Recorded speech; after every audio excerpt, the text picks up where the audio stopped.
Greetings and salutations, everyone. I hope everyone is doing well. Today I'm going to give you 2 sets of uploads. Yes, 2 sets.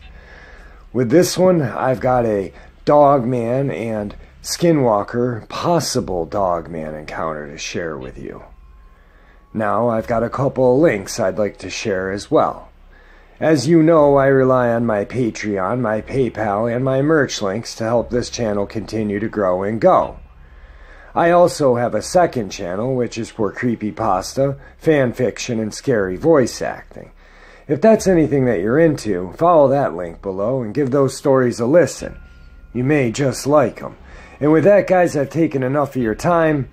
Let's get on with these encounters, shall we? Today's first encounter is a Skinwalker possible Dogman encounter. In July of 2004, near Gallup, New Mexico, I had my first and only encounter with a Skinwalker/Dogman. Well, I am a believer now. What I saw was not full human nor full animal.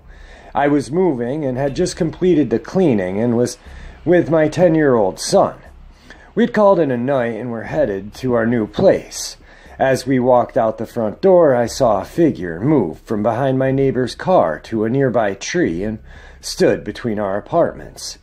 It didn't have red glowing eyes, snarling teeth, or a rotten smell.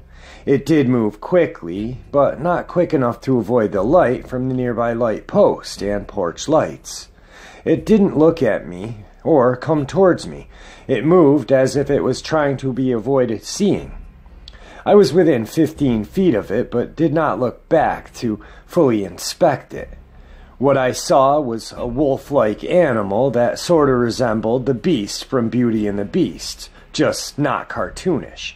It had brown fur that completely covered it. It wasn't a pelt, it was a very large wolf.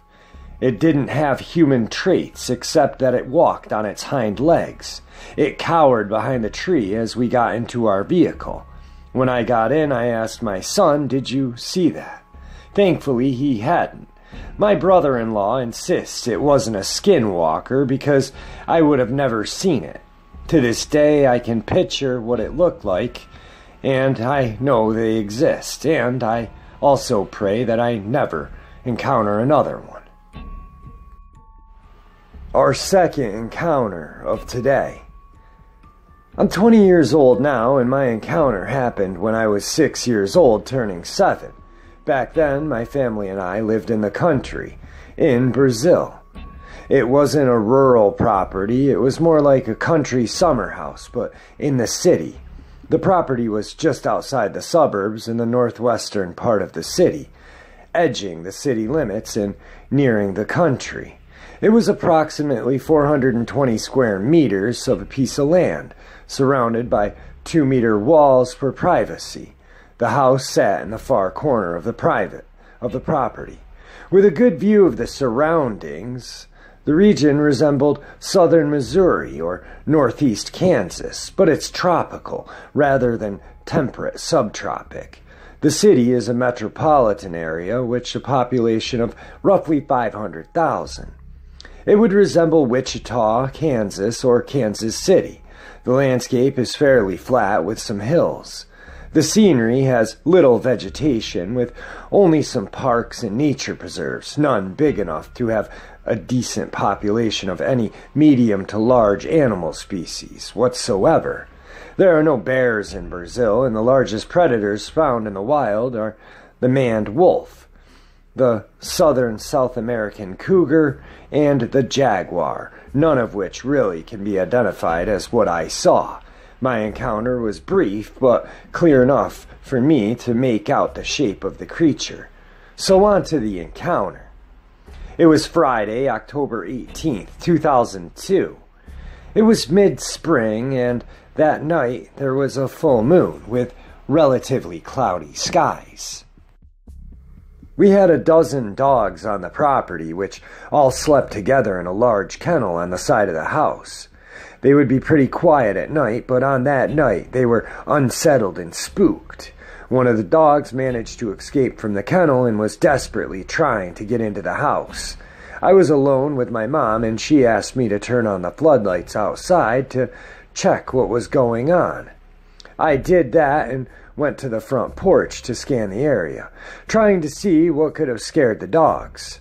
Starting at the corner where we had a mango tree, and away I saw a large, grayish creature running on all fours, avoiding the light.